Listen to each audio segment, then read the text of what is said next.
Om Om Sadashiva-Samarambham Shankaracharya-Madhyamam Asmadacharya-Paryantam Vande Guru-Paramparam Guru Brahma Guru Vishnu Guru Devo Maheshwara Guru Sakshat Param Brahma Tasmai Shri Gurave Namaha Om Sahana Bhavatu Sahano Bhunaktu Saviryam Karavavahi तेजस्विनावधीतमस्तु मा विद्विषावहै Om Shanti Shanti Shanti.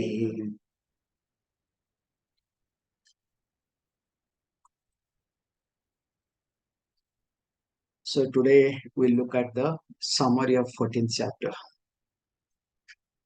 So as all of you know, so this chapter was or is not was because already in my mind it is was, okay.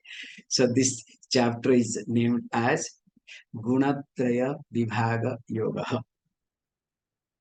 So when it talks about these three gunas, in reality, it is Gunatraya Vibhaga Gunatita Yoga.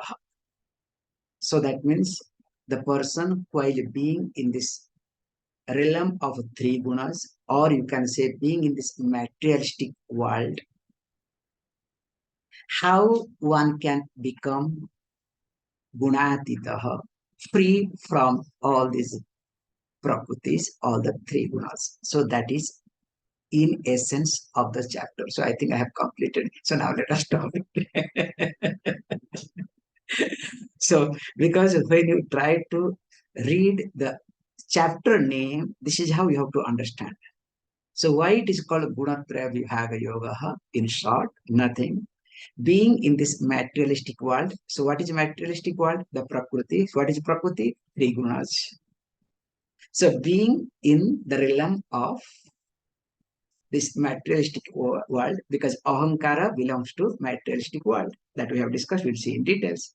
So how to become gunatita, how to transcend, how to disidentify with these gunas and be with the gunatita. So this is the chapter. So as you know, as we have been discussing, this is the last shatakam, six chapters. And this shatakam highlights jnanam, especially 13, 14, and 15th chapter. So jnanam is nothing called atma jnanam. Because if we look at jnanam, so jnanam divided into two parts. One is called paravidya, other one is called aparavidya. So the more you try to know aparavidya, what we call as materialistic, or you can say all other knowledges, the more you discover that you know nothing. In fact, that is that the more you start learning other things, the more we start picking up many things, we discover we know nothing. So the sense of inferiority complex comes. That's why learned people or so-called learned people, they are more arrogant. So deep within, they know nothing, but externally they have to show that they know everything, especially in South India. Interesting thing happens in South India, especially during marriage card also. They will write, the boy is designation, okay, what he has studied. Forget boy. Even if also stupid boy is getting married or girl is getting married, their parents' designation has to be there also. What a ridiculous way of presenting. I don't know where from this came in South India. Anyway, this is their problem, not our problem, okay? So at least when you guys do that, when you become parents, don't do that, okay? And sometimes they'll add also mother, ex-serviceman, or ex this, mother's address also. Suppose mother was holding some better post, that also they will add it. Anyway, that's another point. So what I'm highlighting here is, so the more I understand or the more I study this aparavidya, the more I discover I am insecure. So that's why we say that one should study, one should know paravidya. So when paravidya, the purpose of paravidya is to understand that I am immortal, I am a free person. That's the whole purpose. And that was being taught in verse number 1, 2, 3, 4. So that we have seen in details. Let us not get into. So what is the purpose of paravidya? That was being taught.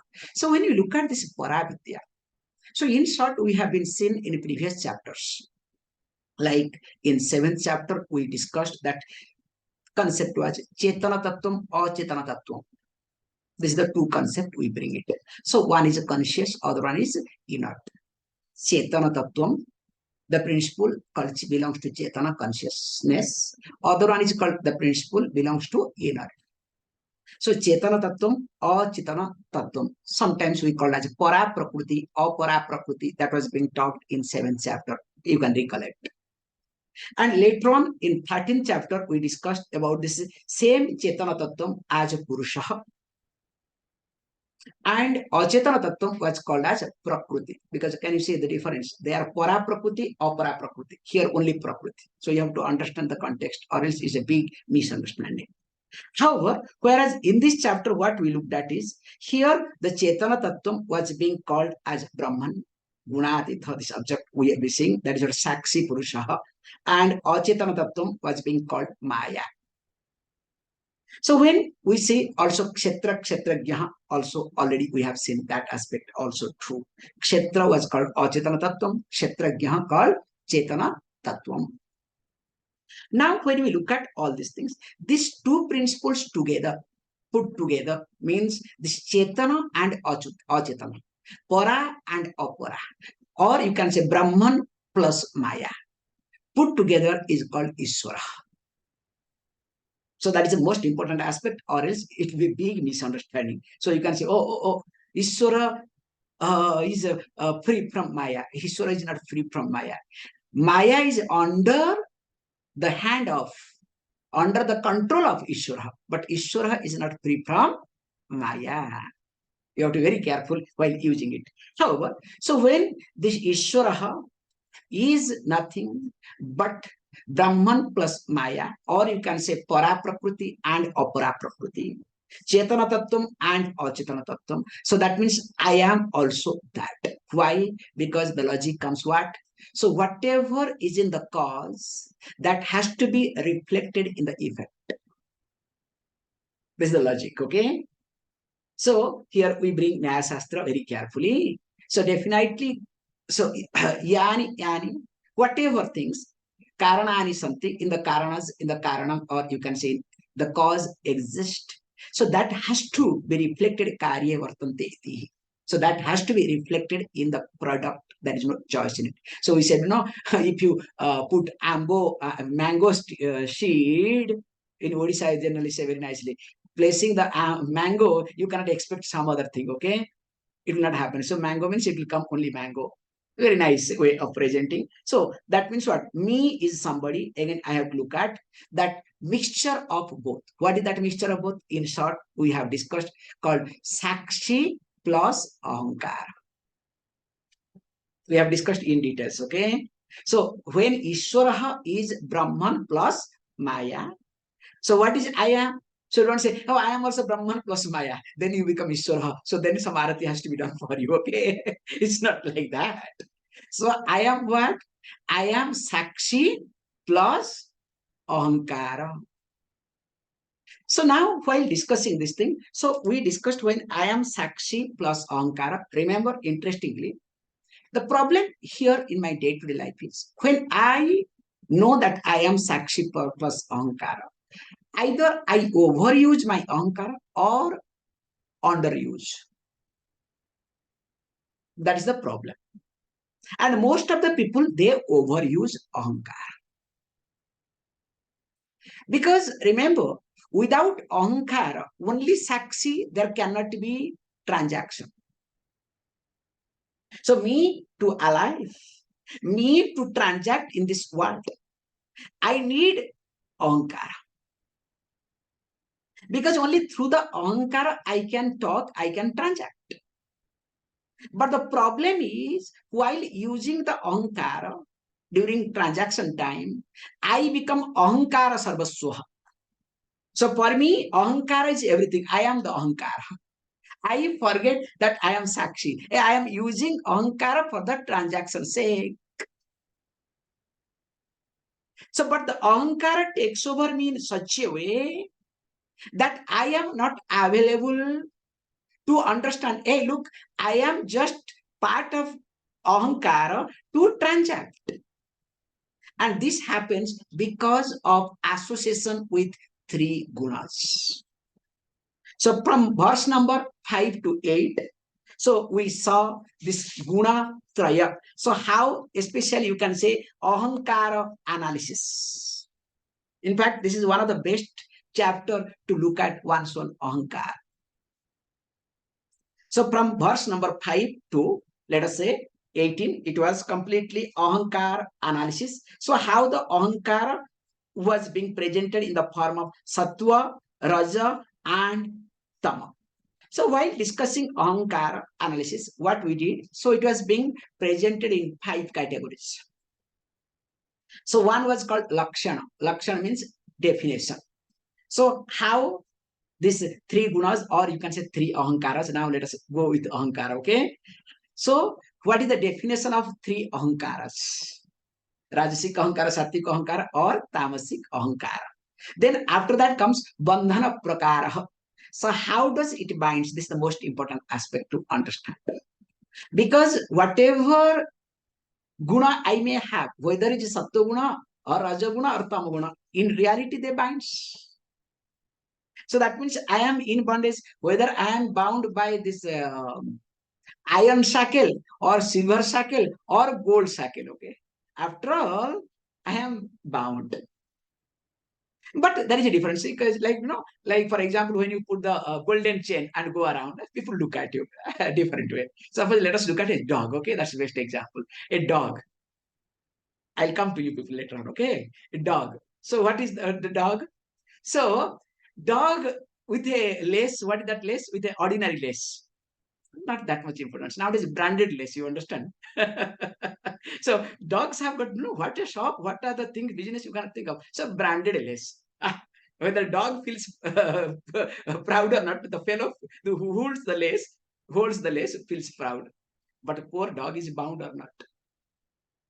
Same thing also with human beings. When you go to the office nowadays, you also put a branded, okay, you understand, all the neck, okay, one, your card, swiping card, this card, that card. So that is called sophisticated. I am, this, I am that.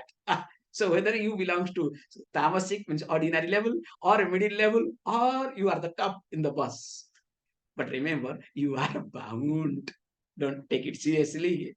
However, so once you understand the bandhana prakara, the seriousness, this is the most important aspect, the seriousness of that seriousness of this bondage, then what happens? Now I need to look at the lingam, the indication in me.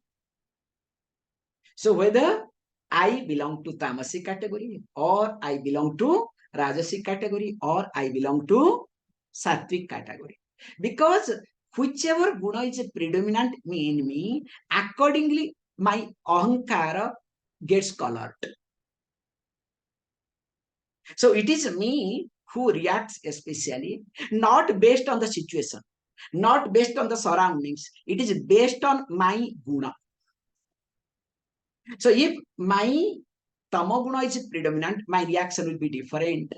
If my rajoguna is predominant, my reaction will be different. If my sattva is predominant, my reaction will be different.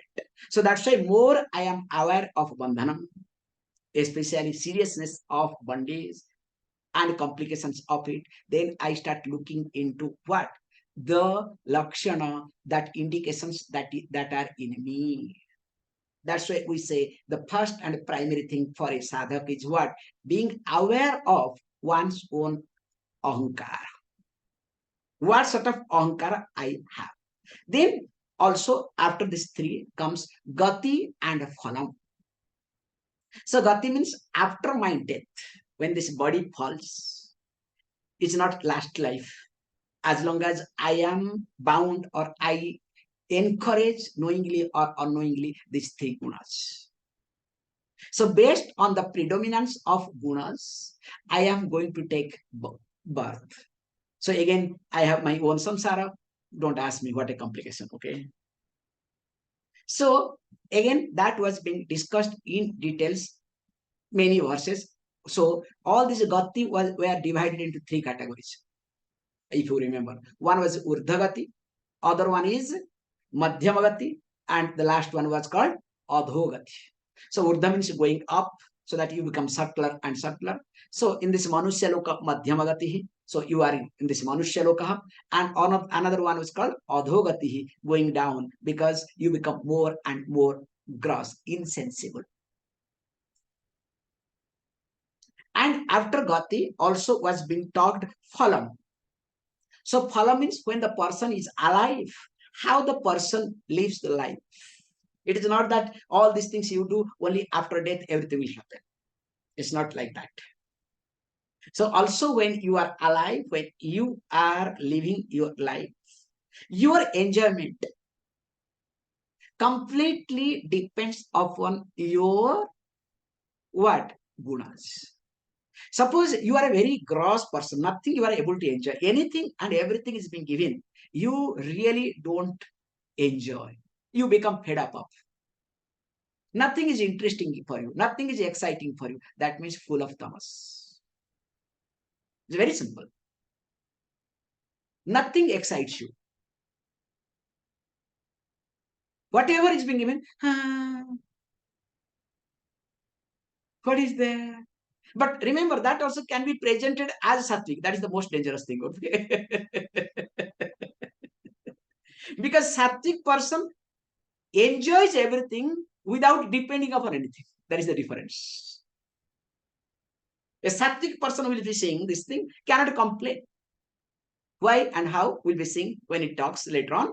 So that's why here I have to look at how this tamo guna really does everything in my life. Because I would like to bring this point very carefully. Generally, the tendency of the mind is to go towards tamoguna. It's like if you don't clean the room, automatically it will gather dust. Whether you close the door, whatever you may do, but by default, it will start gathering dust. As it happens, so also by default, the mind will be associated with tamoguna. This is the rule. Because what happened is from subtle to gross.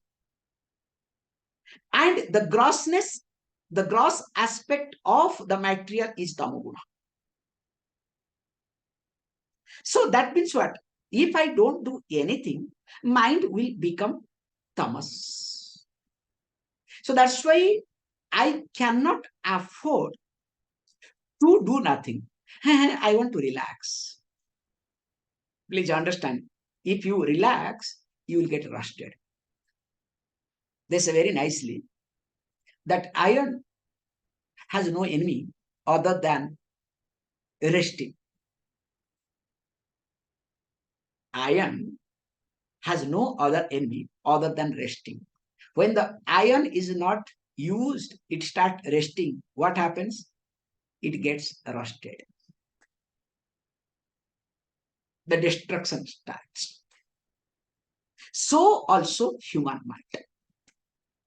So the moment human mind start relaxing, I want to relax. You are good for nothing. That's why you can see statistics says all over the world, retirement is a very dangerous thing. The moment people retire, the same year, especially men, many people die. The average says that around 60% of the people, they die just after the retirement. Because nothing to do. You understand? So completely they grab, they become one with what? Tamoguna. At least something Rajas was there, they were going to the office or whatever they are doing. So everything is in draft. So let us not get into. So here one has to be very careful how to make this Sattva Guna. So at least work for Rajoguna. Because when you start working for Rajoguna, so you will be oscillating between Rajoguna and Tamoguna. That is what happens. So when you start oscillating between Rajoguna and Tamoguna, this is how pendulum like this, it will keep moving. So there some grace comes in. Now from Rajaguna, you start developing Sattva-guna. So now what happens is from Rajas to Sattva, so Rajas to Sattva, again it will go back to Tama, again it will go to Rajas Sattva.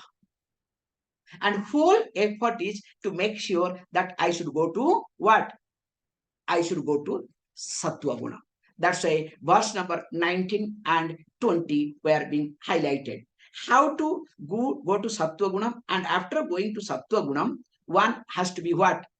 Understand that I am Gunatitaha. Because why this is most important to understand this Gunatitaha? Because now my mind is calm. Earlier, I was having restless mind, agitated mind, but I was looking at me as idiot. This is called Tamoguna Pradhana Vyakti or Rajoguna Pradhana Vyakti. Both ways. I am restless, I am agitated, but also I am idiot, or you can say I am ignorant. So ignorant, I put it idiot, okay? Very carefully. Now what happens? Mind is calm. I am calm. I am peaceful. Still I am ignorant. So definitely that I am calm, I am quiet and ignorant is better. But that is not the solution. That's why that verse number 19 and 20 was being highlighted. That means once you have Sattva-guna Pradhana, then what happens? You will discover automatically Karma Yoga and Upasana Yoga will be dropped. That's why we say very carefully, in short, if you want to know, when a person is tamas predominant, we give them Karma Yoga. Give the work, do this, do that. Don't ask that person to use way. You have to give physical work. You can look at yourself. Whenever your tamaguna is predominant, work physically. Do something. Don't sit in the home. Don't think. Don't sit in front of a computer, especially all of you, okay? Not allowed. Then when Rajaguna is predominant, do upasana. Do puja.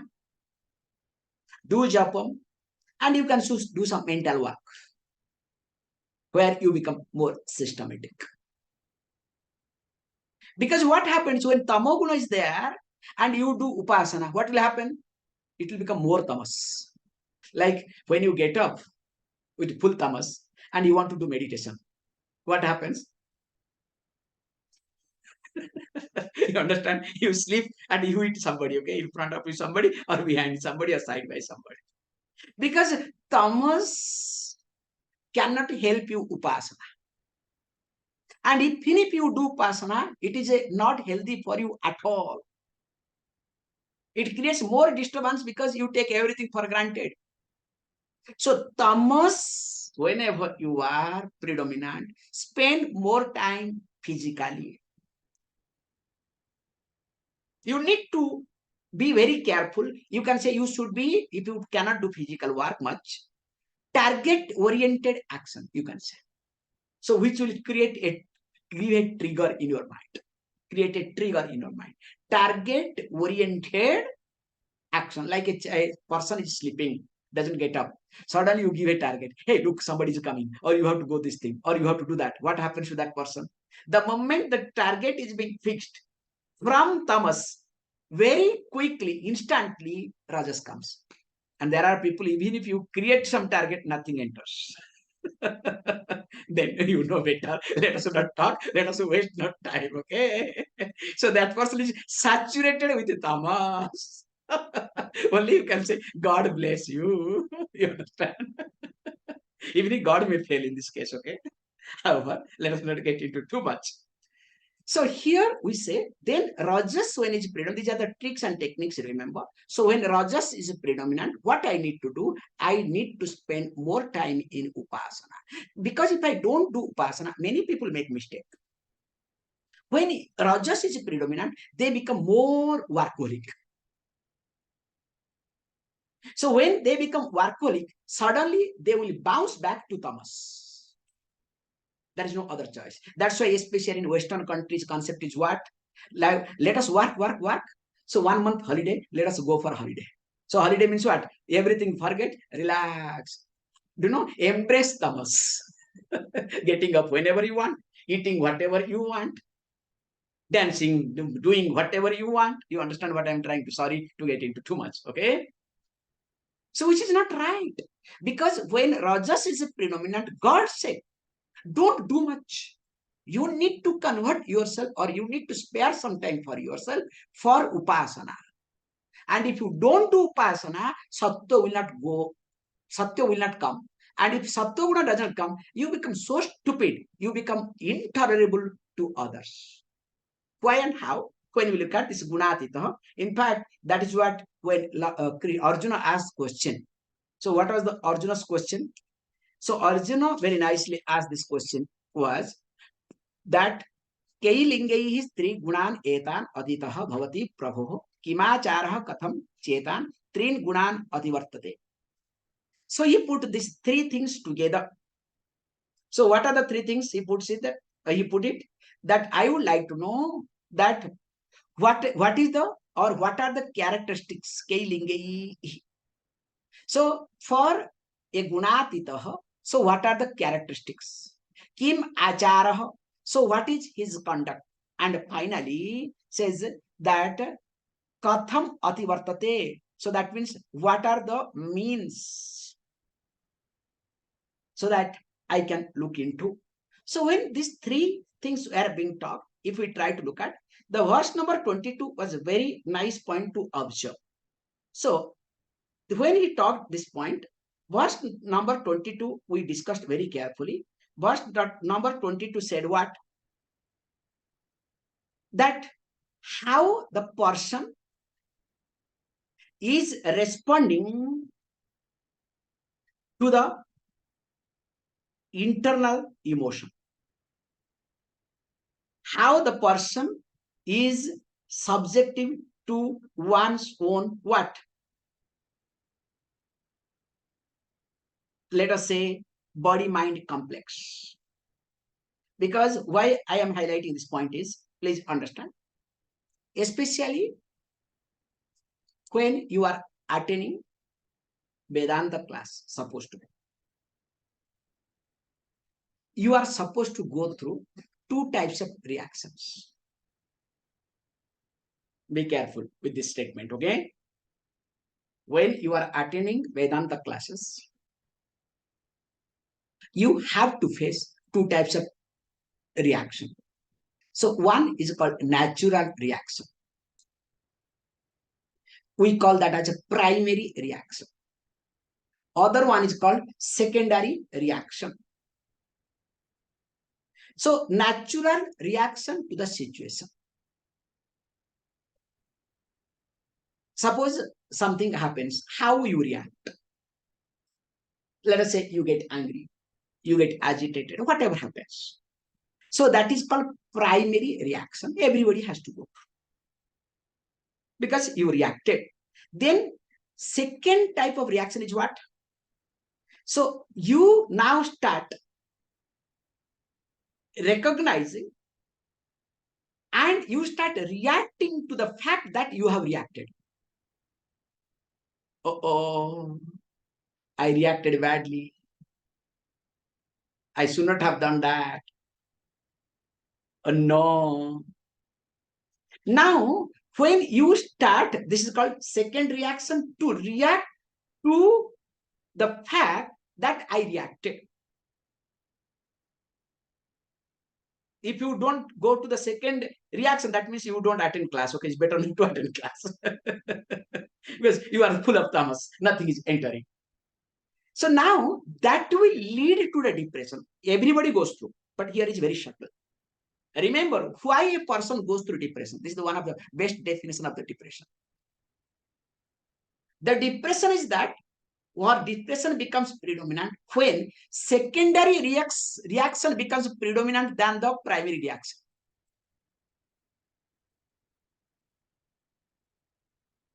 Anytime you are going through depression, not because of people, not because of situation, no. Your secondary reaction. What is the secondary reaction? You start reacting to the fact that I reacted. So when that becomes predominant in you, so you go through depression. It's very simple. So now what we say, the moment your secondary reaction is predominant, so what will be the conclusion? Swamiji, I don't think I am growing. I don't think anything is entering in my mind. I don't think it is worth attending your class. I don't think so. Better I should go for jogging. Better I should spend some time with my friends. Better I should spend time with my own people with whom I can hug and I can be accepted as I am. I think the more I attend your class, the more I am hurt. You understand the concept? So one has to be very careful with reference to this. And that was being taught in verse number 22. So you work on reducing the secondary reaction.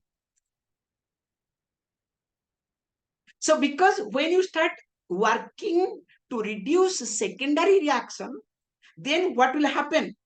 You will discover you are somebody, but it cannot happen. It's not that easy. Unless you reduce the first or primary reaction.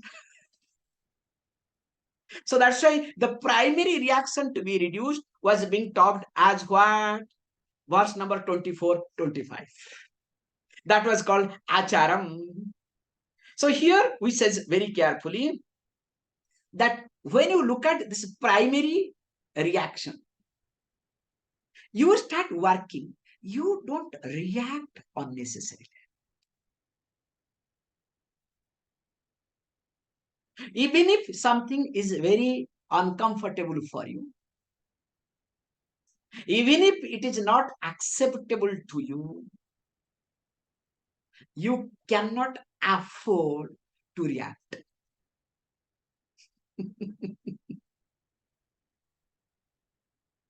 That is the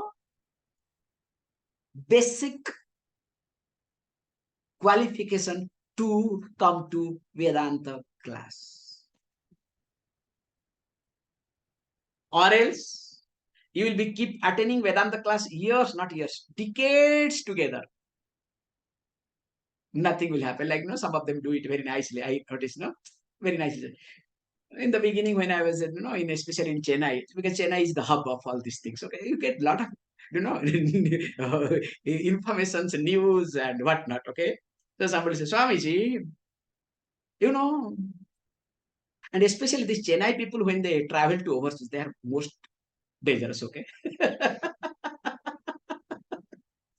like here they will say little sophisticated way. They will say, Swamiji, I was listening to Swami Chinmayananji. Wow. I also listened to Swami Dayanandji. Wow. Now also I'm listening to you. I said, okay, don't worry. You listen to my student also. Nothing will happen if you are alive, okay? And in overseas, when they say, they will say another way. This is another subject. Do you know, they will call you for your home for Viksha. So as though we don't have anything to do. So we have to go for Viksha. Sometimes we have to oblige, okay? So go. The first question, they don't call for Viksha to prove. Swami Chinmayananji, when he visited this country, came to our house. Swami Dayananji, when he visited this country, also he visited our house. Now you are here.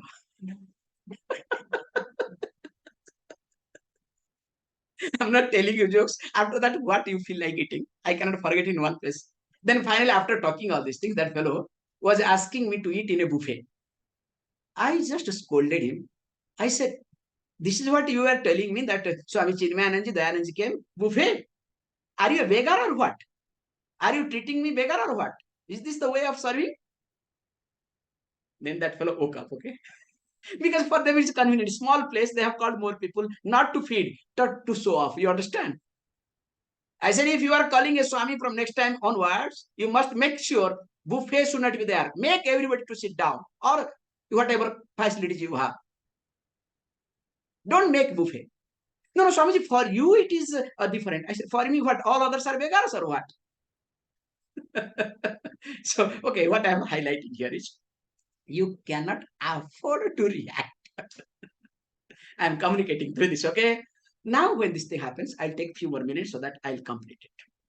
That's why the verse was being Sama Dukkha Sukha, Sama Dukkha Sukha Swasta, Samalostra Kanchana, Tulya Priya Priyodhira, Tulya Nindatma Sanstutihi. So that means the person always works to maintain a balance with reference to external situation and one's own mind or reacting to the situation.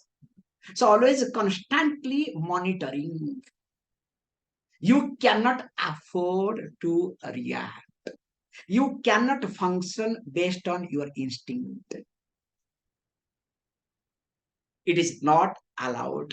So when that happens, now what happens finally? The last two verses highlights that you need to have bhakti. So that is the means. So that abhyabhicharini bhakti, ananya bhakti.